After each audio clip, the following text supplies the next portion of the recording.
Fidèles téléspectateurs de Télé Rebonjour, c'est l'heure de la cour commune et vous savez que quand l'heure sonne, c'est que vous êtes au point pour nous suivre. Aujourd'hui, vous savez, nous célébrons la journée mondiale du diabète et donc sur la cour commune, on s'intéresse à cette maladie. Le diabète est un fléau mondial qui touche des millions de personnes. La médecine moderne nous offre des outils performants pour gérer, mais qu'en est-il des savoirs ancestraux? Peut-on imaginer une complémentarité entre la médecine traditionnelle et la médecine moderne pour mieux combattre cette maladie? Voilà des questions que nous allons explorer ensemble sur la cour commune ce jour avec mes invités experts qui sont déjà sur ce plateau. À ma gauche, j'ai le docteur Frank Chokanaka. Bonjour. Oui, bonjour Madame Antonia. Merci d'avoir répondu à notre invitation. C'est un plaisir. D'accord, vous êtes médecin.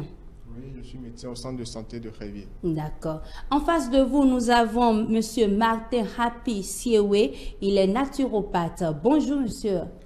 Oui, merci. Bonjour, Antonia. Oui, merci d'avoir répondu à notre invitation. Oh, c'est moi qui vous remercie. Le plaisir partagé. D'accord. Et on vous a accueilli avec joie. C'est pour vous deux, votre première fois ici sur notre plateau. Oui, non seulement sur votre plateau, mais à Cotonou en général. À Cotonou en général, voilà. D'accord. C'est ma première visite au Bénin. Ok, d'accord. Docteur Chokanaka, pouvez-vous nous définir, quand on parle du diabète, à quoi réfère-t-on juste? Merci Madame Antonia. On n'entend pas diabète, un ensemble, sinon un groupe de maladies métaboliques qui est caractérisé par une hyperglycémie chronique de degré variable, traduit par une sécrétion anormale de l'insuline ou de l'action de l'insuline ou des deux anomalies conjuguées. D'accord. Et il paraît-il qu'on distingue plusieurs types de diabète? Oui, exactement. Il y a plusieurs types de diabète et les plus connus sont le diabète de type 1 et le diabète de type 2. Sinon, il y en a d'autres? Il y en a d'autres. Il y en a d'autres qui ne sont pas vraiment connus, à savoir le diabète gestationnel et le diabète qui sont des diabètes idiopathiques qui sont dus à certains traitements et à d'autres facteurs environnementaux et autres. D'accord. On va revenir tout à l'heure pour plus de détails. D'accord. Monsieur Happy Siewe, en tant que naturopathe, comment définissez-vous le diabète? Le diabète a une définition universelle et le médecin vient de le dire. C'est une maladie qui est caractérisée par on va dire un taux élevé de sucre dans le sang. Voilà, généralement appelé une hyperglycémie. Voilà, qui peut être due à une absence de cellules pancréatiques productrices de cette insuline ou par une alimentation de type 2, voilà, et le type 1 généralement qui est cette absence de cellules pancréatiques là, alors que le type 2, généralement, l'insuline est sécrétée, voilà, mais sauf que les facteurs environnementaux ou alimentaires vont empêcher cette insuline de pouvoir baisser le taux de sucre dans le sang. D'accord. Vous avez parlé pas tout à l'heure de l'alimentation. Je rebondis aussitôt pour vous demander quelles sont les causes, selon vous, bon, je dirais pas selon vous, mais quelles sont les causes, les principales causes du diabète? Les principales causes du diabète, déjà, le diabète le plus en vue, qui est le diabète de type 2, est généralement causé par une hygiène de vie pas assez bonne, voilà. La sédentarité, ça peut aussi être causé peut-être par, bon, généralement l'hygiène de vie, ce que l'on consomme et la sédentarité. D'accord, ok. Docteur Chokanaka, pour vous, lorsqu'on parle du diabète, quelles sont les causes? Parce que vous avez énuméré des types de diabète. Est-ce que tous ces types de diabète ont les mêmes causes? Bon, tous ces types de diabète n'ont pas forcément les mêmes causes, mais déjà au niveau du diabète de type 2, nous pouvons déjà dire que hormis les facteurs prédisposants, il y a également l'habitude, le mode de vie. Et vous n'êtes pas sans savoir qu'avec le développement tout et tout aujourd'hui, nous sommes beaucoup plus sédentaires et notre mode de vie également, la sédentarité, comme l'a souligné Monsieur Happy, ne facilite pas la chose. Notre alimentation également. D'accord. À quel âge on peut être diagnostiqué de diabète? Bon, tout dépend de quel type de diabète c'est. Comme je le disais tout à l'heure, nous avons le diabète le plus connu. Il y a le diabète de type 1 et le diabète de type 2. Qu'est-ce que c'est que le diabète de type 1? En fait, le diabète de type 1, c'est plus ou moins ce qu'on appelle encore diabète insulinodépendant. C'est ce qu'on appelle un diabète insulinodépendant. Là, c'est quoi? En fait, l'organisme, à travers ses cellules de défense, détruisent les cellules bêta de Langerhans. Ce sont des cellules pancréatiques, d'accord, qui doivent produire normalement l'insuline. Donc, ces cellules, ces macrophages de l'organisme détruisent ces cellules bêta de Langerhans. On appelle ça encore une destruction auto-immune, aboutissant ainsi à un défaut de sécrétion de l'insuline. D'accord. Voilà. Et c'est ça qui aboutit au diabète de type 1. D'accord.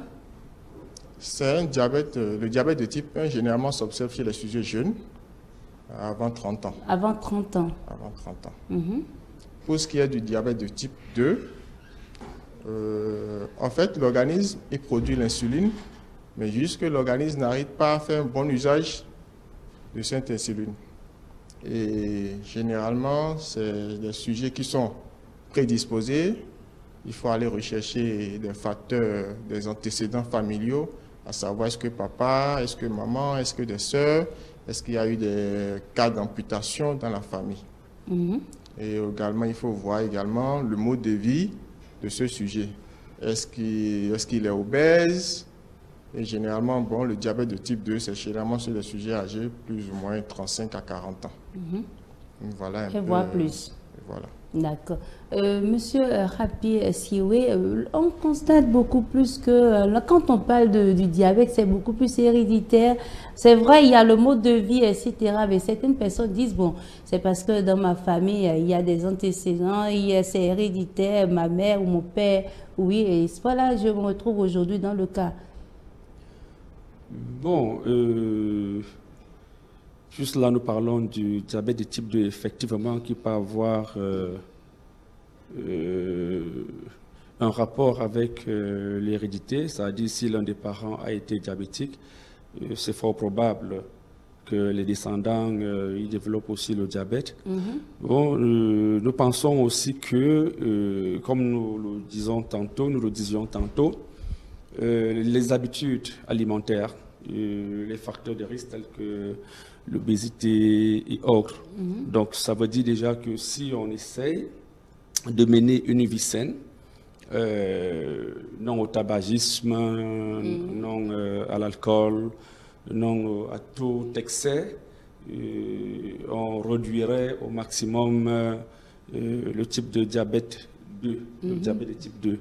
Voilà, puisque le diabète de type 1, au niveau du pourcentage, n'est pas aussi assez élevé, effectivement. Mais on constate certaines personnes qui ont la malchance d'avoir le diabète combiné avec l'AVC. On dit que les deux ne font pas vraiment bon ménage. Oui, effectivement, parce que le diabète de type 2 qui est lié à une mauvaise hygiène de vie va boucher les vaisseaux sanguins. Et à la suite de ces vaisseaux sanguins-là, vous développez une hypertension. Plus tard, c'est un AVC qui peut être de type ischémique ou de type hémorragique. D'accord. Alors, docteur Chokanaka, dites-nous quelles sont les avancées de la médecine moderne dans le traitement du diabète? Bon, déjà, il faut dire que le traitement du diabète varie en fonction du type. D'accord. Pour le type 1, d'abord. Pour le type 1, comme on l'a dit, il est encore appelé insulinodépendant. Du coup, le sujet diabétique 1, il est obligé de s'injecter de l'insuline. Et pour ce qui est de l'insuline, nous avons plusieurs types d'insuline. Nous avons l'insuline rapide, nous avons l'insuline lente. Et parfois, il y a également l'association des deux qu'on appelle l'insuline mixte. Donc, voilà un peu.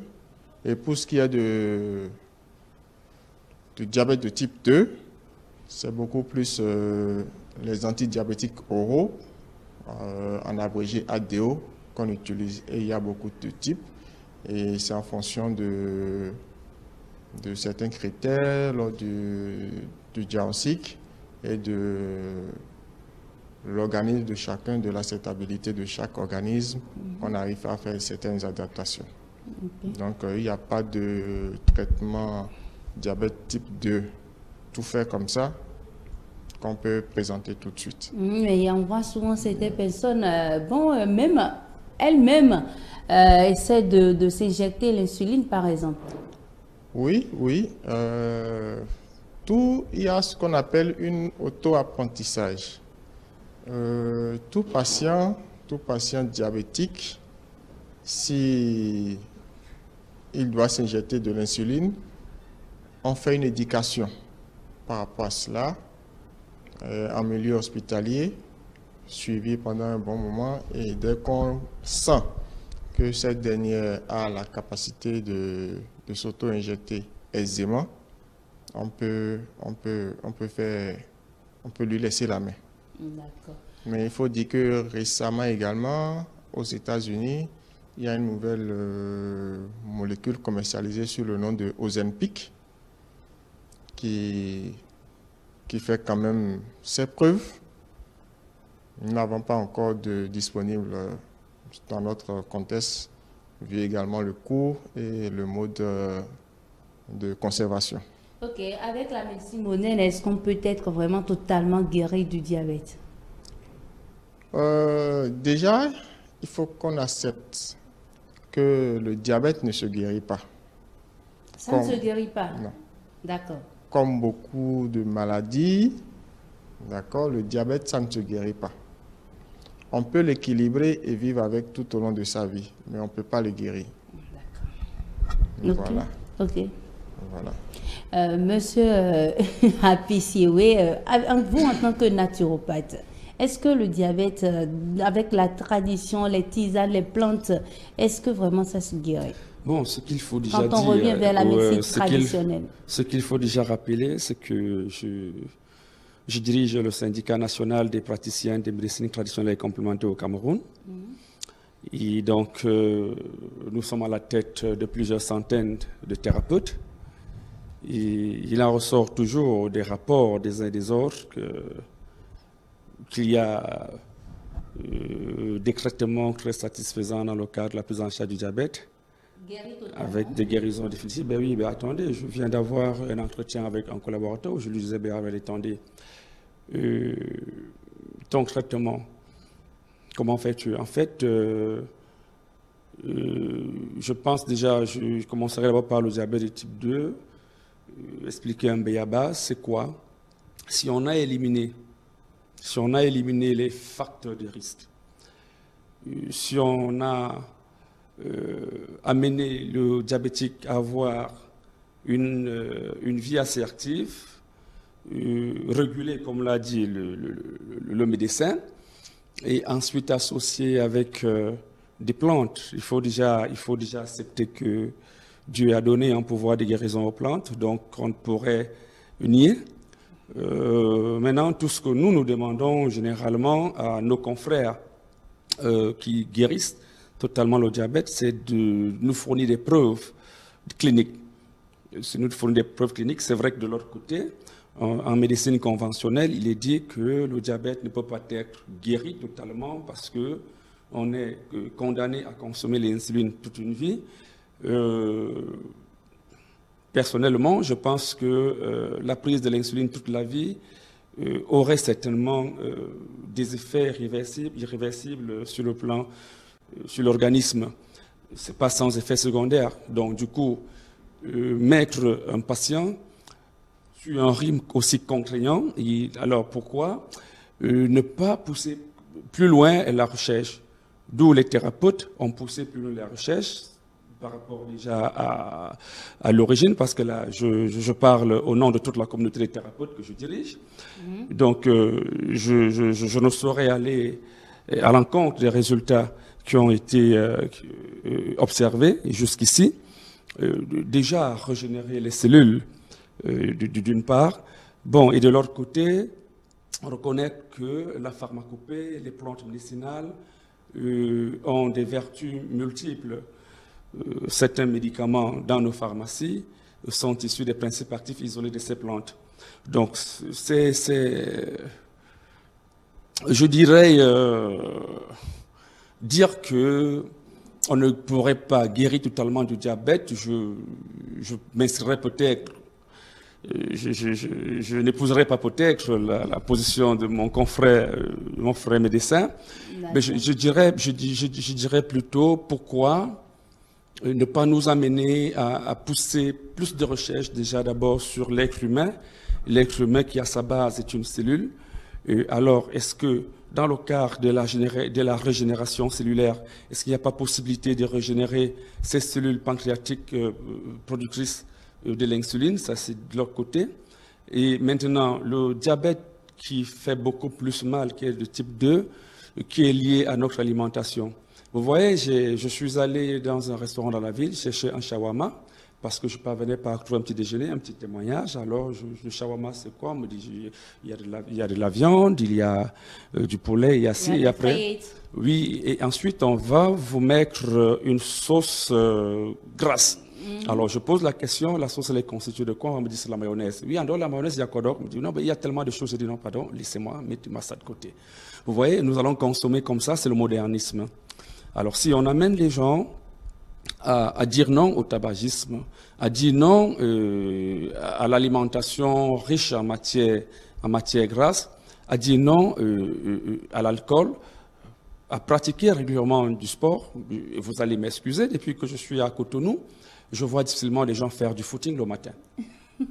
Ce n'est pas dans leur... Oui, mais pourtant c'est très important de pratiquer de la marche tous les matins. Tout le monde, vous allez les voir dans un véhicule, sur sa moto, on pratique régulièrement du sport. Ça, c'est aussi très important. Il faut éduquer les populations que oui, effectivement, on peut regresser le diabète, on peut lutter contre le diabète, mais déjà à partir de la volonté, à partir de l'amélioration des conditions de vie. D'où aujourd'hui la présence de la diététique. Je pense que mon confrère médecin, s'il est face à un cas, ça c'est ce que nous prenons tous les jours, l'association et la complémentarité entre les deux médecines. Oui, ça va arriver là bientôt quand on parle de la complémentarité. Oui. Docteur Chokanaka, il a dit tout à l'heure que l'injection de l'insuline peut avoir... C'est ça un peu, avoir des conséquences néfastes sur l'organisme. Est-ce vrai? Bon, et déjà, quel est le but de l'insuline que le patient s'injecte? D'accord. Le but, c'est de maintenir le taux de glycémie dans les valeurs normales. Parce que son organisme n'arrive plus à produire assez d'insuline. Et il faut dire que l'insuline, c'est de l'insuline plus ou moins encore appelée humaine. C'est dérivé pas directement de l'organisme humain, mais ça a été conçu de la sorte. Et jusqu'à preuve, certes, il n'y a pas de produit sans effet secondaire, mais il n'y a pas encore une étude qui démontre qu'à long terme, ça a des inconvénients sur la santé du sujet. Parce que si tel était le cas, je ne pense pas qu'on allait continuer sur cette lancée. Et il faut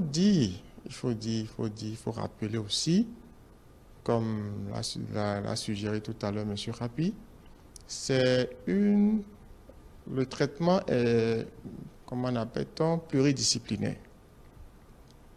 Pluridisciplinaire, c'est-à-dire toi, le médecin ou je dirais le médecin généraliste Oui. ou Le médecin traitant. ou le médecin diabétologue, Oui, diabétologue, oui. d'accord, tu reçois ton sujet, tu fais ton diagnostic, tu poses ton traitement.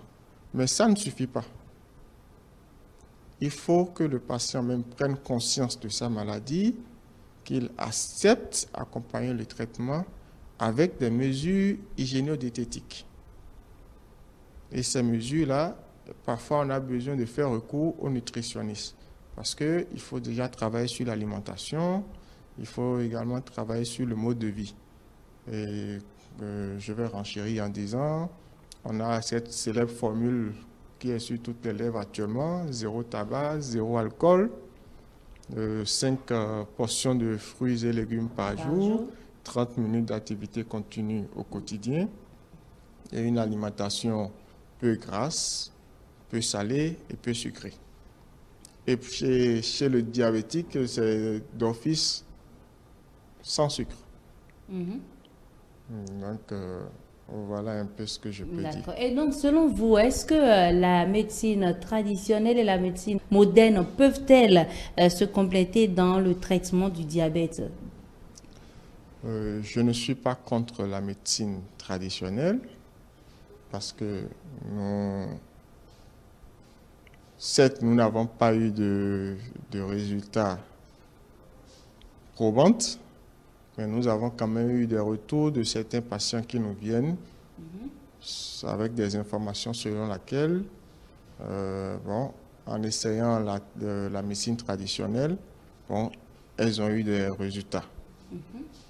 Du coup, moi je me dis toujours, si on peut associer les deux, pourquoi pas? D'accord, pourquoi pas? Donc, vous, oui? Si je peux Oui? rebondir à la suite des résultats, effectivement, c'est pour cela que nous sommes dans la maximisation du potentiel de la médecine traditionnelle avec la science et la technologie.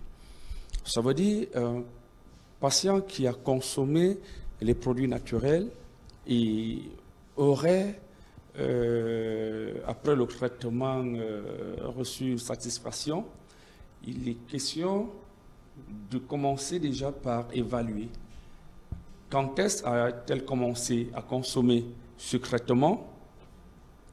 Pendant le traitement, comment cela s'est passé? Je pense que si les médecins acceptent accompagner les tradithérapeutes, ça donnera de meilleurs fruits à la fin. À la fin, on va évaluer le traitement et on aura ce qu'on appelle une preuve clinique. Maintenant, sur le plan scientifique, comme nous demandons au gouvernement chez nous au Cameroun, et ce que nous demandons aussi à tous les chefs d'État africains, c'est de subventionner la médecine traditionnelle, c'est de subventionner la recherche. Si on a réalisé que telle plante, par exemple, nous sommes dans des zones endémiques de paludisme. Excusez-moi de sortir un peu du terme du diabète. Est-ce que c'est important de faire payer aux contribuables africains en général, de faire importer des médicaments antipaludéens, des vaccins anti-palu, alors que sur place, nous pouvons financer la recherche et avoir une solution endogène qui va éradiquer totalement le paludisme. C'est pareil pour le diabète. Alors, depuis que je suis au Bénin, je suis très émerveillé de découvrir les richesses que regorge le Bénin. Alors, en matière de plantes? En matière de plantes, effectivement. Je suis là dans le cadre de la médecine traditionnelle. Donc, le gouvernement peut décider à louer une enveloppe. Ils peuvent mettre sur pied ce qu'on appelle un budget programme. On dit nous allons partir sur 3 ans ou sur 5 ans et voir ce que cela pourra nous fournir. Alors, sur 3 ans, 5 ans, on réussit à financer des chercheurs béninois, on réussit à financer des médecins béninois, on réussit à financer des tradithérapeutes béninois, à se mettre ensemble, récolter une plante, parce que lui, il maîtrise comment récolter sa plante. Il connaît le processus de la culture à la récolte, au séchage. Lui, ça c'est son domaine. Maintenant, au niveau du laboratoire, ce n'est pas son domaine. Vous allez lui apprendre les procédés scientifiques, voilà, ça doit aller au laboratoire, on doit faire une analyse de toxicité, on doit faire une analyse phytochimique, voilà. Et il faudrait qu'enfin le produit soit homologué et c'est vous, le détenteur du produit, qui devra bénéficier de tous les produits. Il doit être vendu. Il devient médicament traditionnel amélioré, financé par l'État. Le consommateur, qui est la population, tirera un grand profit. Le trésor public gagnera. Le praticien même aussi partira de la pauvreté et le pays sera moins endetté. Moi, je pense que c'est des stratégies que nos gouvernants, nos dirigeants doivent implémenter. Mais c'est toujours, Chris, vous allez m'excuser que on a toujours une faction qui tapit dans l'ombre, qui ne voudrait pas que la médecine africaine ou la médecine traditionnelle puisse se développer. Vraiment, Voilà. mais en tant que docteur, oui, vous voulez réagir, oui. Oui, c'est très intéressant ce que vous avez développé, mais moi je dis, il faut qu'on agisse sur la prévention. Voilà, sur la prévention. Parce que si nous arrivons à prévenir, c'est que nous ne serons pas obligés de traiter. De traiter. Et ces 10 dernières années, le taux de diabète a vraiment grimpé. Oui. Et ça, c'est pas intéressant. Donc, si on peut agir en amont, à travers la prévention, sensibiliser la population, je pense que... D'où la journée d'ailleurs, la journée internationale. Voilà. Et je pense qu'on gagnerait plus. C'est pas que je suis contre... Je suis parfaitement d'accord avec votre intervention. J'en reviens. Voilà. Si, je suis parfaitement d'accord. Donc, voilà. Moi, il faut vraiment sensibiliser la population pour qu'elle puisse comprendre. Si le docteur a fini, je vais réagir. Oui. Non, il n'a pas fini, il n'a pas fini. Donc, voilà, il faut qu'on agisse en amont sur la sensibilisation, la prévention. La prévention. Et qui dit prévention, c'est beaucoup de... Revoir l'alimentation, voilà. l'hygiène de vie. L'hygiène de vie en général. L'hygiène de vie en général. Le stress, notre alimentation. Aujourd'hui, maintenant, bon, on est beaucoup plus fast-food. On néglige ce qui est nôtre. Les bouillons, la bière, l'alcool, c'est notre quotidien. Donc, si on peut agir sur ces facteurs, je pense que on va prévenir beaucoup plus. Et là, on aura moins de patients diabétiques. Rapprochez un peu. On aura moins de patients diabétiques. Voilà. Et si on a moins de patients diabétiques, c'est que nous-mêmes, on a moins de travail. D'accord. Et cette population également dépensera moins. Et je pense que tout le monde va y gagner. D'accord. Oui. Oui, en fait, effectivement, je me suis focalisé sur les stratégies de traitement. Parce que c'est où nous étions. Qui sont des patients. Voilà, effectivement. Maintenant, la prévention, effectivement, docteur, ça rejoint aussi l'un de mes propos sur le rôle que joue l'État. Vous voyez un peu. L'éducation physique, le rôle que joue l'État, c'est l'État qui possède tous les moyens.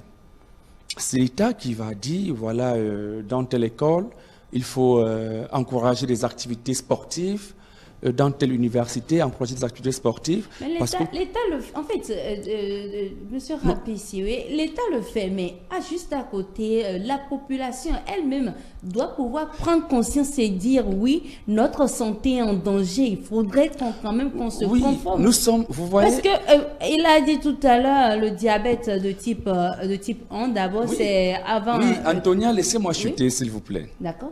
Vous voyez... Nous sommes un peuple très têtu, le peuple africain. Prenons un exemple. 2 enfants qui vont à l'école, un enfant européen et un enfant africain. Vous verrez que pour que l'enfant africain marche, il faut que le parent ou l'enseignant soit derrière pour tapoter un peu qu'il faut avancer. Mais chez l'enfant européen, ça vous dit, l'État ne doit pas se fatiguer de faire son travail. Et l'État, c'est qui? C'est nous tous. Ça veut dire que quand un citoyen a eu la confiance de la haute hiérarchie de l'État de diriger un secteur dans son secteur, qu'il encourage les activités sportives.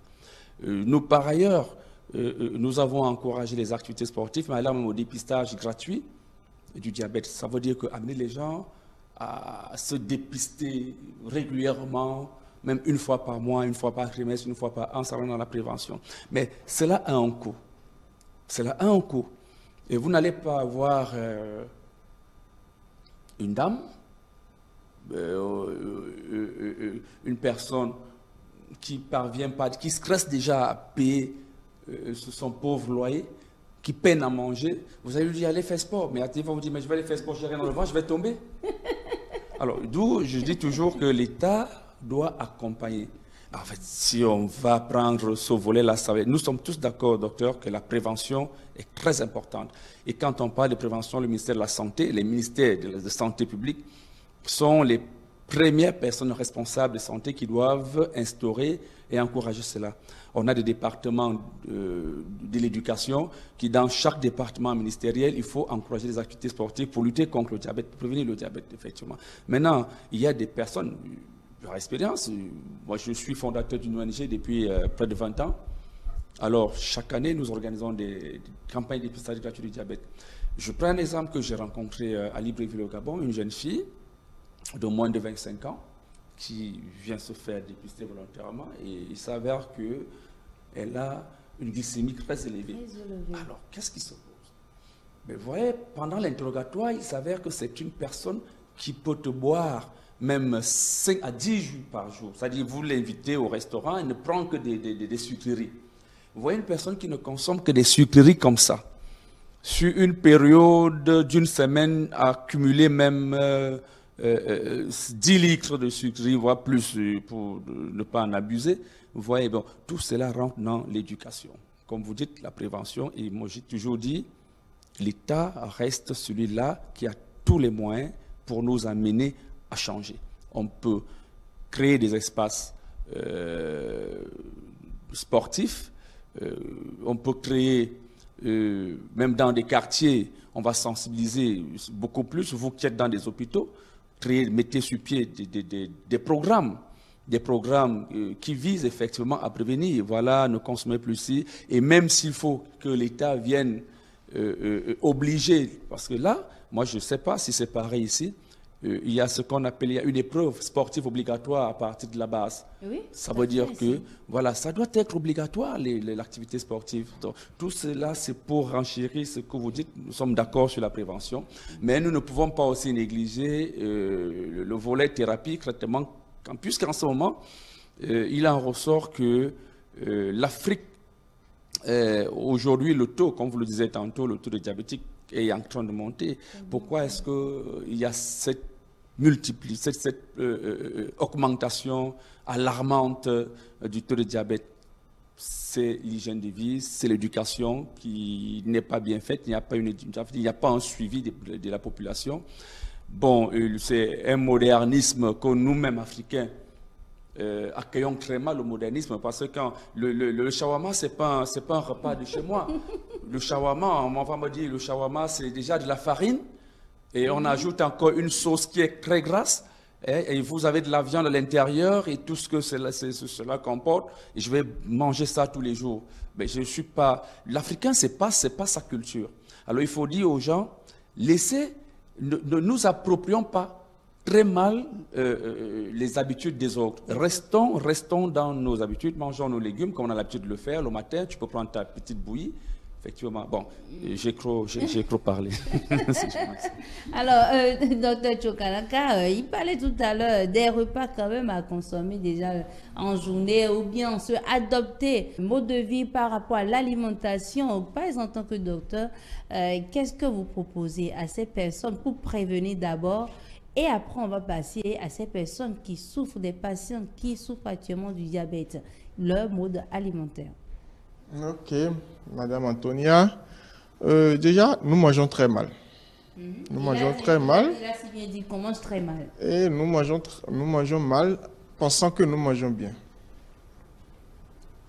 Pour exemple, quelqu'un qui prend de la bouillie, il va peut-être préférer prendre sa bouillie avec les beignets, ou ce qu'on appelle communément pâté. Du sucre et du lait. Voilà. Pensant qu'il mange quelque chose de bien, c'est copieux, c'est bien joli à voir, mais il ne prend que la même chose. Alors qu'il aurait pris sa bouillie avec un peu d'arachide et il aurait gagné beaucoup. D'accord? On voit les gens s'asseoir au cafétéria, ils prennent du spaghetti avec du pain, de la mayonnaise. Et des œufs, plus la viande. Il dit qu'il mange bien. Mais qui dit spaghetti, dit le pain. Bien. Et maintenant, il vient renchérir cela avec de la mayonnaise.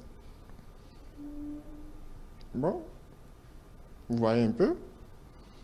Alors que à la maison, le pauvre qui mange sa pâte avec sa sauce légumes, avec les poissons frettins habituellement, il mange bien, c'est équilibré. Donc, ne pensons pas que l'alimentation saine, c'est forcément l'alimentation industrialisée, non. Retournons à nos cultures, faisons avec ce que nous avons. D'accord. Les fruits, nous les avons à temps plein. Nous avons quand même une saison, un climat qui nous permet quand même d'avoir des fruits de saison pratiquement tout au long de l'année. Consommons-en. Les légumes, nous avons une diversité de légumes dans notre pays. Pourquoi ne pas en consommer?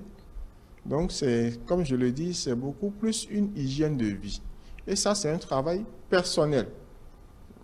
L'État ne pourra pas vraiment agir sur ça. C'est une conscience personnelle que chaque individu que nous sommes, nous devons accepter cela. Parce que l'État va beau parler, mais chez toi à la maison. Commençons déjà par chez nous. Les bouillons. Combien de femmes n'utilisent pas le bouillon? Alors que déjà l'alimentation même en elle-même est déjà salée. Nous consommons tellement de sucre. Nous ne sommes pas obligés forcément quand nous faisons la cuisine, de mettre du sel avant de manger. Non? On peut mettre du sel, mais en toute petite quantité. Même pas. Vous pouvez, Même pas. Vous n'êtes pas obligé. Faites l'essai chez vous. D'accord. Je parie que si vous faites, vous commencez à cuisiner sans sel pendant peut-être 2 semaines, mangez seulement chez vous à la maison sans sel. Et je parie que la 3e semaine, quand vous allez manger au dehors, D'accord. Et pour ces patients qui nous suivent actuellement, qui ont le diabète, quels conseils, par exemple, alimentaires? Bon, je ne ferai dire d'aller voir directement un nutritionniste. Ce serait comme si je faisais la publicité pour les nutritionnistes. Mais déjà, il faut que nous ayons une hygiène de vie saine.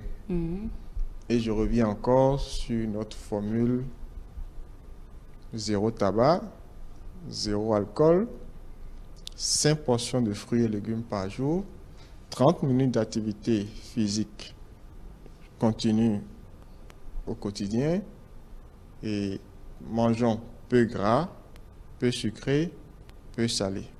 Il n'y a qu'à cette condition que nous serons sûrs que nous allons peut-être, parce que je ne dirais pas que ça la seule suffit pour ne pas faire le diabète, mais ça va quand même essayer d'équilibrer le diabète. Parce que le traitement médical sans les mesures hygiéno-diététiques, on n'aura pas de résultat. Les mesures hygiéno-diététiques sans le traitement médical également, on ne peut pas avoir de bons résultats. Donc les deux, il faut forcément les deux. Et le sujet diabétique doit être rigoureux envers lui-même. Il doit être rigoureux. Son traitement, il doit le prendre à des offices indiqués. L'alimentation, il doit avoir une alimentation saine et équilibrée. D'accord. Voilà. Okay. Donc, c'est beaucoup plus... on en demande beaucoup, mais les complications... C'est pour le bien-être. C'est pour le bien-être. Mais il faut aussi dire que quand vous êtes équilibré, vous pouvez faire votre diabète 30 ans, 40 ans. sans développer les complications. Sans développer des complications, d'accord. Et ces complications, généralement les complications du diabète, c'est pas joli à voir. Et beaucoup parmi ces complications sont souvent irréversibles. Voilà un peu ce que je peux dire. Alors, Monsieur Happy Siewe, en parlant du traitement d'accord du diabète, en tant que praticien, comment se fait le traitement avec les plantes? Oui, ben, Comment se fait le suivi? Je vous ai dit tantôt, chaque praticien, moi en tant que naturopathe, comment est-ce que je prends en charge les cas de diabète? Généralement, il faut changer les habitudes alimentaires, l'hygiène de vie de la personne, comme l'a si bien dit le médecin, c'est très important. Et les mesures hygiéno-diététiques, c'est très important. Et de l'autre côté, maintenant, nous allons utiliser des plantes médicinales. Il y a des plantes médicinales. En dehors des plantes médicinales, ça dépendra maintenant. Comme je vous ai dit tantôt, nous avons des confrères qui ont poussé la recherche un peu plus loin, même au niveau de la cellule, comme on disait, sur la régénération cellulaire. Nous avons toute une foultitude de produits qui vont régénérer les cellules. Donc, mais ce que je peux dire déjà, c'est qu'à partir des plantes médicinales, on peut regresser, on va regresser le diabète, on va changer l'hygiène de vie, on va se répéter, on va se répéter par la même chose. Voilà. Oui, on va se répéter la même chose. Mais ce que Voilà. je veux comprendre, je voudrais comprendre, et peut-être les téléspectateurs aimeraient également comprendre, c'est que Oui. quand on prend un traitement qui démarre, comment se fait étape par étape? On veut comprendre. Oui, Parce que généralement, là, généralement. avec la médecine moderne, on sait que bon, diagnostic est fait, un suivi est fait, mais de votre côté, comment se fait le suivi? Comme je vous ai dit, nous sommes dans une démarche scientifique. Ça veut dire que maximiser le potentiel des médecines traditionnelles avec la science et la technologie. Ça veut dire que toute personne qui viendrait vers nous pour un cas de diabète, nous allons d'abord à la base investiguer, prendre des paramètres, donc mesurer à plusieurs reprises son taux de sucre. C'est-à-dire faire quoi, la médecine moderne pour faire des analyses? La technologie. D'accord. Je parle de maximiser, Effectivement, nous n'allons pas. C'est vrai que il y a d'autres qui possèdent certaines méthodes ancestrales pour mesurer le taux de sucre, mais nous sommes dans une démarche. Nous sommes dans une démarche d'associer les deux médecines. Nous sommes dans la démarche de maximiser le potentiel des médecines traditionnelles avec la science et la technologie. J'ai parlé tantôt du médicament traditionnel amélioré. Ça veut dire qu'on va prendre la plante à la base, on va la transformer, on va l'analyser et on aura à la fin un produit 100% naturel. Ça veut dire qu'on a associé à la science et à la technologie. Oui, mais la plupart de vos produits ne sont pas quand même homologués pour être directement associés avec la médecine moderne. Non, mais posez-moi la question. Oui. C'est le travail que nous faisons au quotidien, accompagner les thérapeutes sur les bonnes pratiques. Donc, je disais tantôt que nous allons recevoir le patient, ça c'est le cas qui nous concerne. Voilà, nous allons recevoir la personne, nous allons investiguer, nous allons contrôler la glycémie au moins 3 fois. Nous allons regarder ses antécédents médicaux et familiaux. Et c'est à la suite de cela maintenant, après avoir eu des informations sur la pathologie, alors on va mettre la personne sous traitement. Ça dépendra. Je prendrai peut-être le curcuma que nous connaissons tous, qui a une influence positive sur les cas de diabète. C'est pour dire que nous allons utiliser des plantes médicinales que vous connaissez et que vous ne connaissez pas. D'ailleurs, mais nous avons obligation de dire aux patients ce qu'on lui donne. Ça qu'on lui donne, effectivement. Donc, okay. Vous avez aussi un enseignant devant vous. Nous enseignons à nos thérapeutes tout le temps les bonnes pratiques. Nous sommes contre des personnes qui entretiennent un certain mystère. Nous voulons que la médecine traditionnelle soit respectée au même titre que la médecine moderne, à partir des bonnes pratiques. D'accord, à partir de bonnes pratiques. Voilà, effectivement. Okay. Donc, pour répondre à vos questions, le suivi, c'est comme ça qu'il est fait chez nous. Et c'est comme ça que nous enseignons aux personnes de suivi, d'où je parlais tantôt des preuves cliniques. C'est-à-dire, vous avez reçu un patient qui est venu, quand le médecin a commencé à dire que le diabète ne se guérissait pas, je lui dis non, ben voilà, il y a eu des cas, mais tout ce qu'on doit demander, c'est des preuves cliniques, qu'effectivement, la personne qui a été guérie du diabète, qu'on sache effectivement quel a été le procédé, quel a été le traitement et le début et la fin. Et je pense qu'à partir de là, ça permettra que toute la société gagne. Ça c'est dingue. Bon, maintenant, vous parlez de médicaments. C'est que bon, les produits sont vraiment homologués pour qu'on parle de complémentarité. D'accord. Vous savez, aujourd'hui, avec votre permission, pourquoi nous sommes à Cotonou? Nous sommes à Cotonou parce que deux syndicats de médecine traditionnelle se sont mis ensemble. Le syndicat national des praticiens de médecine traditionnelle et complémentaire du Cameroun, SINAPRAM, le syndicat national des médecins intellectuels traditionnels et assimilés du Bénin, SINAMICRA. Nous nous sommes dit et on se met ensemble pour développer la médecine africaine. Alors, à la suite de cela, il y a eu plusieurs jours de travaux, il y a eu des ateliers qui ont été très enrichissants. Cela a contribué à mettre sur pied une confédération internationale. Pourquoi? Je vais vous dire pourquoi. Quand on parle de maximiser le potentiel de médecine traditionnelle avec la science et la technologie, c'est d'amener les praticiens à être professionnels. C'est d'encadrer les pratiques, c'est de les amener à avoir des bonnes pratiques. Dans nos discours, quand nous avons l'occasion d'échanger avec eux, on leur parle de l'éthique et de l'ontologie. Voilà nos limites, voilà ce que nous pouvons, et voilà ce que nous ne pouvons pas. En matière de médicaments, l'OMS a catégorisé les médicaments traditionnels.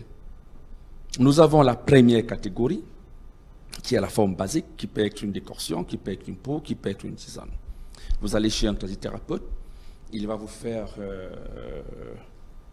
une macération peut-être à base d'aloe vera, il vous fera peut-être une décoction à base d'Ekevazingo, il vous fera peut-être, il vous donnera une poudre totale à les consommer directement, il pourra vous faire des infusions. Il peut avoir des impacts.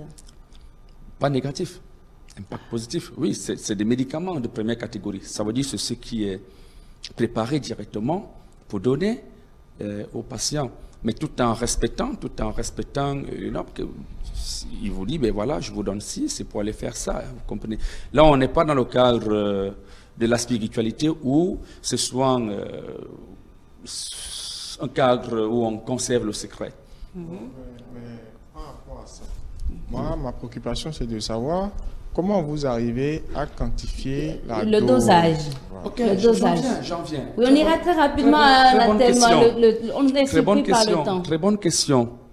Oui, et là, tout le temps, les médecins jettent toujours les pierres là-dessus. Voilà, ils maîtrisent pas le dosage. Non, mais par exemple, quand on prend le cas du traitement du diabète, par exemple, comment se fait le dosage? De répondre d'une façon générale. Un naturopathe, un tradithérapeute vraiment qualifié, d'une manière ou d'une autre, doit connaître les dosages et les posologies. Je prends un exemple banal. Il y a des plantes qui ne sont pas autorisées à consommer 5 grammes par jour. D'accord. Non. Et un tradithérapeute qui fabrique ces médicaments doit avoir une balance chez lui. Et nous savons généralement une cuillère à café équivaut à 5 grammes. Donc, sur cette question de devoir, moi je dirais c'est un discours qui ne doit pas avoir lieu. Les tradithérapeutes maîtrisent les dosages, mais sauf que, comme dans tout corps de métier, il y a des personnes qui s'y retrouvent par accident. et qui viennent faire ce métier juste parce qu'elles ont besoin de gagner un peu rapidement d'argent. Voilà. Mais si vous retrouvez devant un tradithérapeute vraiment qualifié, ne vous en faites pas. Cette question de dosage n'est pas tant. Donc je continue. On a trois catégories. Non, permettez, on a trois catégories. Je vais suivre avec la deuxième, je vais laisser la troisième catégorie. Maintenant, la deuxième catégorie qui est la plus importante. Maintenant, la deuxième catégorie, c'est toujours un médicament traditionnel issu des plantes qui va subir des analyses phytochimiques ou de toxicité et qui sera conditionné et mise en vente, soit chez le thérapeute, soit... On a connu avec la pandémie Covid-19, par exemple, le Covid Organics de Madagascar, on en a connu chez nous au Cameroun, on a homologué des médicaments traditionnels améliorés. Déjà, chez nous au Cameroun, il y a des efforts qui sont fournis là pour homologuer les médicaments traditionnels. Voilà, donc c'est pour dire déjà que les médicaments traditionnels sont contrôlés et homologués, mais sauf que les tradithérapeutes, vous devez vous diriger auprès des tradithérapeutes comme ceux qu'on a entretenus il y a quelques jours. Voilà, ils ont été outillés, excusez-moi, c'est sans publicité. Tous les tradithérapeutes qui ont suivi les ateliers il y a quelques jours à Cotonou, ont été suffisamment outillés sur l'éthique et l'idéontologie et les bonnes pratiques. Ça veut dire que... Voilà. Ok, d'accord. Docteur Tchokanaka, pour finir, pour conclure, d'accord, selon vous, quels sont les principaux défis à relever pour favoriser une meilleure collaboration entre les praticiens de la médecine traditionnelle et moderne? En quelques secondes, parce que là, on est à la fin. Bon. Déjà, je pense que c'est un travail qui revient au ministère de la Santé. Et bon, je pense qu'il doit déjà avoir quand même des trucs qui se font par rapport à ça. Déjà, c'est qu'ils aient le labo, un labo, et qu'ils soient accompagnés dans la recherche. Que cette médecine, déjà que la médecine moderne également accepte la médecine traditionnelle, que la médecine traditionnelle accepte en retour la médecine moderne, qu'on puisse avoir des chercheurs aussi bien dans les deux secteurs qui travaillent de commun accord. Ok, d'accord. Bon, c'est ce que je peux dire. C'est ce que vous pouvez dire. Ok, d'accord. Merci à vous. Merci pour toutes les explications données ici. On comprend que la médecine traditionnelle et la médecine moderne peuvent vraiment se compléter pour guérir le diabète. Et le docteur Tchokanaka l'a si bien dit qu'il connaît quand même un patient ou des patients qui sont venus vers lui pour dire oui, on a pu retrouver satisfaction après un traitement avec la médecine traditionnelle. Et donc, monsieur Rapi Siwe l'a dit, il faudrait que ceux qui sont de la médecine traditionnelle puissent se concerter et vraiment trouver une solution, c'est-à-dire se connaître et être conforme aux règles pour qu'on puisse vraiment croire en tout ce qu'ils font pour la nation. Merci à vous, chers téléspectateurs, de nous avoir suivis. Merci à vous d'être restés jusqu'à la fin. Merci à toute l'équipe de la technique. Et vous qui êtes malade, vous qui souffrez du diabète, vous avez eu des conseils sur ce plateau.